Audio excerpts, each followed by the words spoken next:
Everyone who teaches wants their students to have a good experience of learning, because that's what will drive their future learning. In this video, we look at what it takes to learn in the context of formal education, and then we can think about how to make that happen. The conversational framework is intended to help teachers think about teaching and learning from the student's point of view.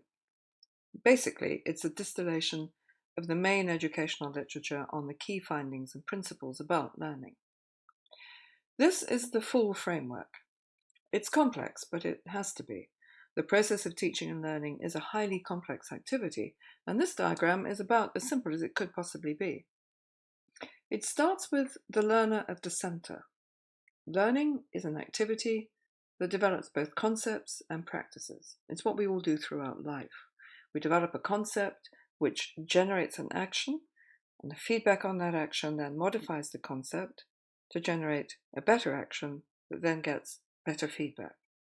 And so concept and practice each assist the other to develop over time. But that fundamental process of developing and integrating concepts and practices is what we try to use for learning in formal education. So here, the learner can get help from the teacher on the one hand, and from other learners on the other hand. At the upper level of the framework, teacher and learner communicate about concepts, and learners do the same with each other. And every interaction is an opportunity for concepts to develop. At the lower level, teachers and students model and share their practice through actions and feedback in a special learning environment. And again, all those interactions are an opportunity for practices to develop. If the learning environment is quite challenging, then to get the best feedback, the learner has to integrate concepts and practices, and that's when the learning process really begins to benefit the learner for the long term. Now, with that framework in mind, we can identify some recognizable learning activities which together cover all of it. If the learner is listening to the teacher, or watching a video or demo, or reading a book or website, that's learning through acquisition. It's very common in education. It creates the opportunity for the learner to develop concepts, but it doesn't require them to do anything. All the other types of learning activity do. If the learner is going to the teacher or the library or the internet to find out something, that's learning through inquiry. It's a different way of reading a book, more under the control of the learner. And they have to come up with a question, evaluate what comes back, search again. It's a more active learning process, enabling that conceptual process to keep developing. If the learner is asking questions of other learners or answering their questions, exchanging ideas, challenging each other's arguments, that's learning through discussion. Listening and responding, articulating and arguing, they're all opportunities for the concept to develop.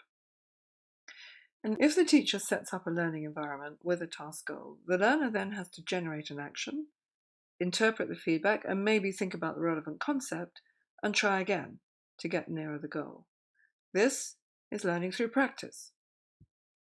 And suppose you get the students working together on a project where they have to produce a shared output, maybe a diagram or a definition or a design or report. This is learning through collaboration. It's different from discussion. Having to produce a shared output means they have to negotiate their ideas in practice until they agree. So in the process, they're challenging each other and providing peer feedback to develop the best output they can. Even more opportunities for integrating and developing concepts in practice. And finally, when students are producing something for the teacher to evaluate, that's learning through production.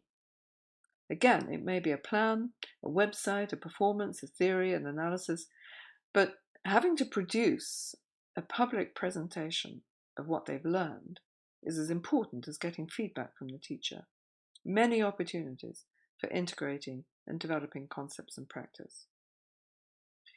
Together, all 6 types of learning activity cover most of what you're ever likely to ask of students, and together they cover the whole conversational framework.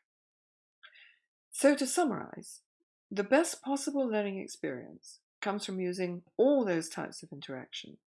A rich mix of learning activities is likely to be the most effective.